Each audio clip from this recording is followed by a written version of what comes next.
से कई सौ साल पूर्व की बात है।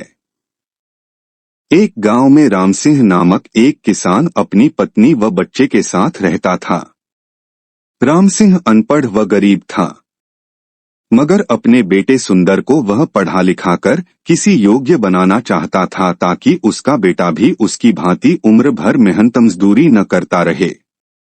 अपने पुत्र से उसे बड़ी आशाएं थीं। लाखों सपने उसने अपने पुत्र को लेकर संजो डाले थे। वही उसके बुढ़ापे की लाठी था। उसका बेटा सुंदर भी काफी बुद्धिमान था। वह गांव के पंडित कस्तूरीलाल के पास जाकर शिक्षा ग्रहण कर रहा था। उसने भी अपने मन में यही सोचा हुआ था कि वह भी पढ़ लिख कर बड़ा आदमी बनेगा और अपने माँ बाप के कदमों में दुनिया भर की सारी खुशियां और सारे सुख लाकर डाल देगा। इंसान यदि किसी लक्ष्य को निर्धारित कर ले और सच्चे मन से उसे पाने का प्रयास करे तो वह उसमें सफलता प्राप्त कर ही लेता है। ऐसा ही सुंदर के साथ भी हुआ। वह अपनी कक्षा में अच्छे नंबरों से उत्तीर्ण हुआ। सारे गांव में उसकी खूब वाहवाही हुई। अपने बेटे की इस सफलता पर रामसिंह का मस्तक भी गर्व से ऊंचा हो उठा। एक रात रामसिंह ने अपनी पत्नी से कहा, सुंदर की मां, मेरे मन में सुंदर को लेकर काफी दिनों से एक विचार उठा रहा है। कहो जी। रामसिंह की पत्नी ने कहा, ऐसी क्या बात है?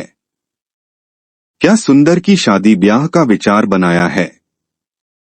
अरे भगवान, शादी ब्याह तो समय आने पर हम उसका करेंगे ही, मगर अभी उसे अपने पैरों पर तो खड़ा होने दें।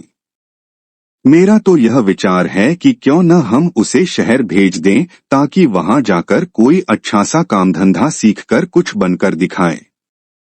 यहाँ गांव में तो बस मेहनत मजदूरी का ही धंधा है।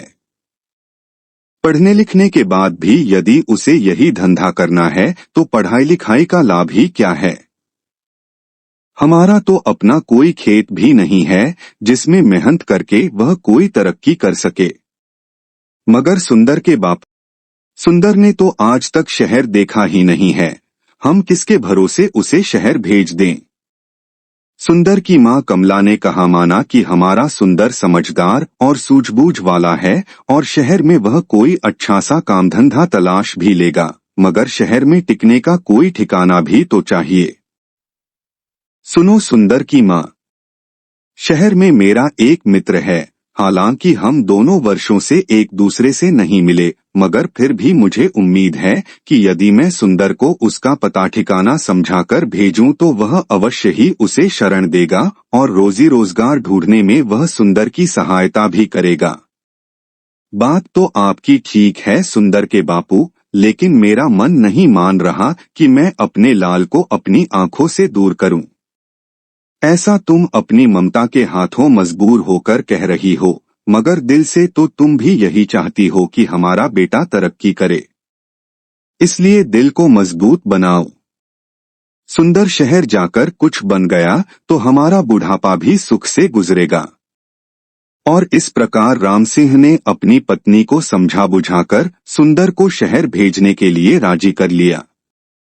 उसी शाम सुंदर जब अपने यार दोस्तों के साथ खेलकूद कर घर वापस आया तो रामसिंह ने बड़े प्यार से अपने पास बैठाया और अपने मन की बात बता दी। सुंदर यह जानकर बहुत खुश हुआ कि उसका बापू उसे शहर भेजना चाहता है। वास्तव में सुंदर भी यही चाहता था कि वह किसी प्रकार शहर चला जाए और वहां कोई ऐसा काम धंधा करे जिससे उसका परिवार सदा सदा के लिए गरीबी से छुटकारा पाकर सुख भोगे।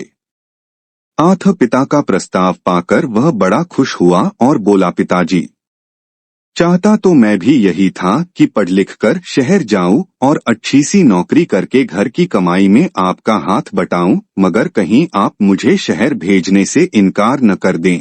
यही सोचकर मैंने आपसे अपने मन की बात नहीं कही।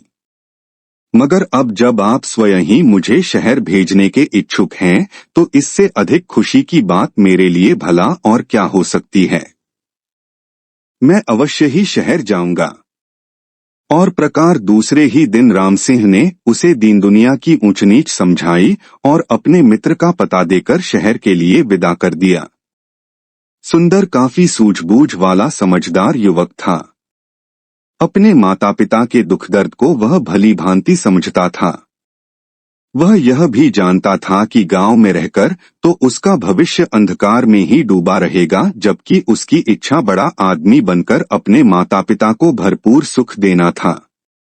आंख खुशी खुशी वह शहर के लिए रवाना हो गया। शहर आकर सुंदर की आंखें चुंधिया गईं।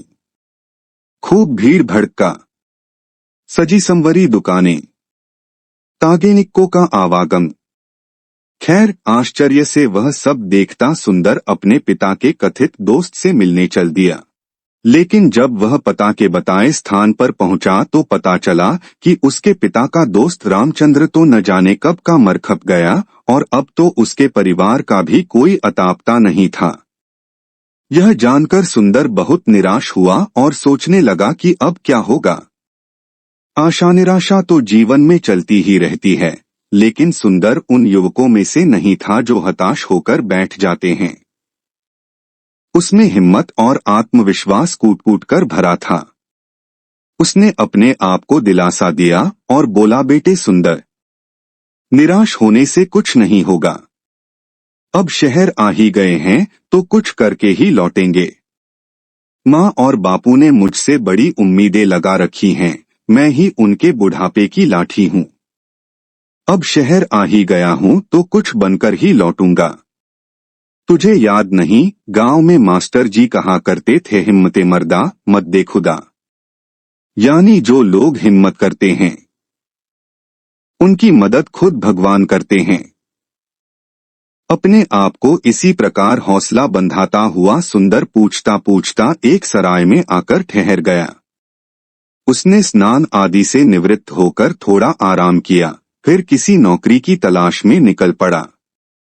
वह जहां भी नौकरी मांगने जाता, दुकानदार उसके बातचीत करने के ढंग और उसकी सूझबूझ से प्रभावित तो होता, किंतु कोई जान पहचान न होने के कारण उसे नौकरी नहीं मिल पाती थी।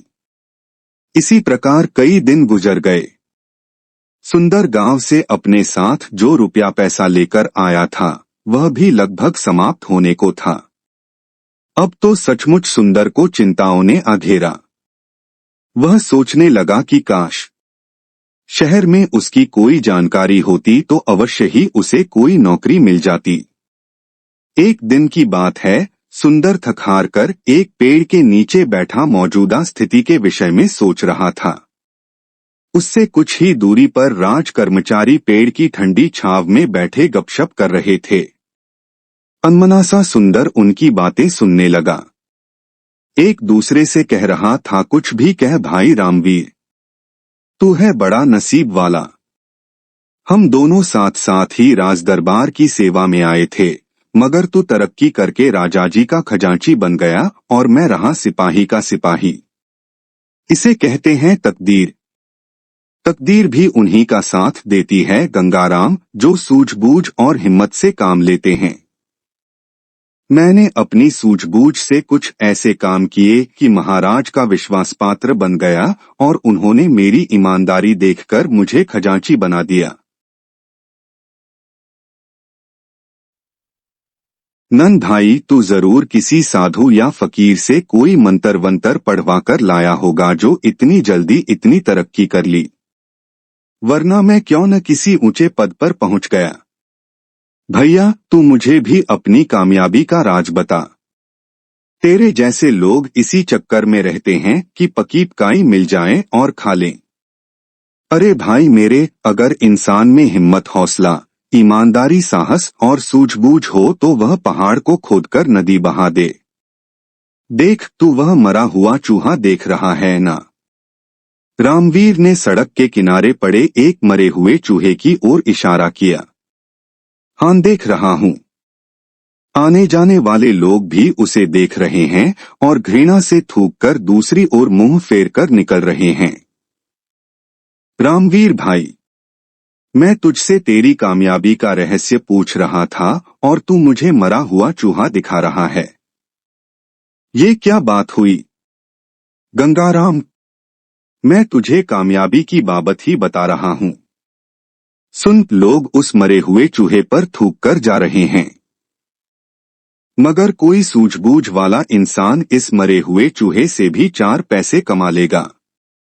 भैया मेरे, अक्ल का इस्तेमाल करने से ही इंसान कामयाबी हासिल करता है, जंतर मंतर से कुछ नहीं होता। मैं समझ गया भाई रामवीर। निराश सा होकर गंगाराम बोला, तू मुझे अपनी कामयाबी का राज बताना ही नहीं चाहता। खैर, कभी तो मेरे भी दिन बदलेंगे। अब चलते हैं। इस प्रकार वे दोनों राज कर्मचारी उठकर चले गए। वे तो चले गए, मगर खजांची रामवीर की चूहे वाली बात ने सुंदर के दिमाग में खलबली सी मचा दी। उसके दिमाग में रामवीर की कही बात बार बार गूंज रही थी। लोग उस मरे हुए चूहे पर थूक थूक कर जा रहे हैं, मगर कोई सूझबूझ वाला इंसान इस मरे हुए चूहे से भी 4 पैसे कमा लेगा। 4 पैसा कमा लेगा, 4 पैसे कमा लेगा। सुंदर सोचने लगा, खजांची की बात में दम है। जिस देश में मिट्टी भी बिकती हो, वहां कोई चीज बेचना मुश्किल नहीं, मगर इस मरे हुए चूहे को खरीदेगा कौन? कैसे कमाएगा कोई इससे 4 पैसे? चूहे को घूरते हुए सुंदर यही सोच रहा था, लेकिन उसकी समझ में नहीं आ रहा था। तभी सड़क पर उसे एक तांगा आता दिखाई दिया। तांगे में एक सेठ बैठा था, जिसने एक बिल्ली को अपनी गोद में दबोचा हुआ था। बिल्ली बार बार उसकी पकड़ से छूटने की कोशिश कर रही थी। अभी घोड़ा गाड़ी सुंदर के आगे से गुजरी ही थी कि बिल्ली सेठ की गोद से कूदी और सड़के के किनारे की झाड़ियों में जा घुसी। अरे अरे तांगे वाले, तांगा रोको, मेरी बिल्ली कूद गई, सेठ चिल्लाया। तांगा रुका और सेठ उतरकर तेजी से झाड़ियों की तरफ लपका। अरे भाई तांगे वाले, देखो, मेरी बिल्ली उन झाड़ियों में जा घुसी है, उसे पकड़ने में मेरी मदद करो।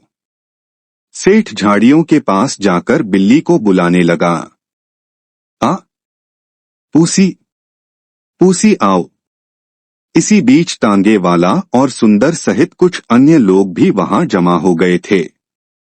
अरे भाई, मैं किसी खास प्रयोजन से इस बिल्ली को खरीद कर लाया हूं, कोई इसे बाहर निकालने में सहायता करो। सेठ बेताब होकर एकत्रित हो गए लोगों से गुहार कर रहा था, जबकि झाड़ियों में घुसी बिल्ली पंजे झाड़ झाड़ कर गुर्रा रही थी। देख नहीं रहे हो सेठ जी की बिल्ली किस प्रकार गुर्रा रही है?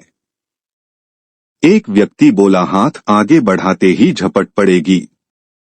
यह सब देखकर सुंदर के मस्तिष्क में राजा के खजांची की बात गूंज गई। कोई सूझबूझ वाला इंसान इस मरे हुए चूहे से भी 4 पैसे कमा लेगा। सुंदर के मस्तिष्क में धमाका सा हुआ और तुरंत उसके मस्तिष्क में एक युक्ति आ गई।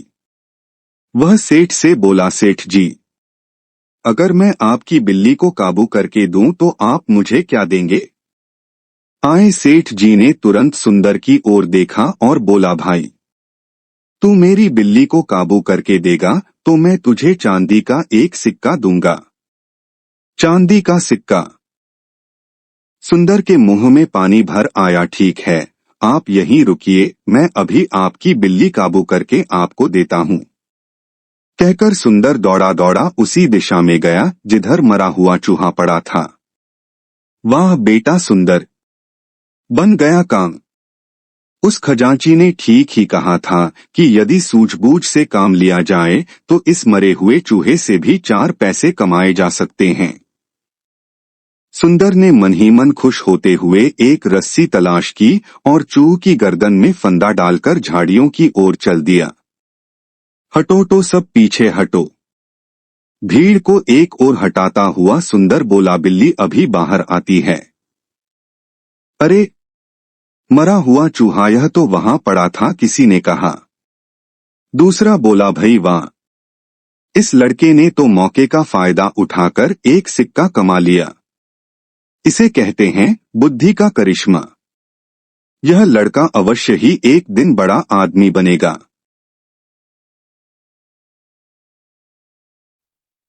लोग तरह तरह की बातें बनाने लगे। सुंदर झाड़ियों के करीब बैठ गया और रस्सी से बंधे चूहे को बिल्ली के सामने लहराने लगा। मोटे चूहे को देखकर बिल्ली के मुंह में पानी भर आया। एक नजर उसने मैत्री भाव से सुंदर की ओर देखा, फिर दुम हिलाती हुई धीरे धीरे सुंदर के करीब आने लगी। सभी लोग उत्सुकता से यह तमाशा देख रहे थे। और फिर कुछ ही पलों बाद चूहे के लालच में जैसे ही बिल्ली बाहर आई, सुंदर ने उसकी पीठ पर प्यार से हाथ फेरा और उसे गोद में उठा लिया। ऐसे ही रोचक और ज्ञानवर्धक वीडियो को रोजाना सुनने के लिए वीडियो को लाइक करें और चैनल को सब्सक्राइब करें। धन्यवाद।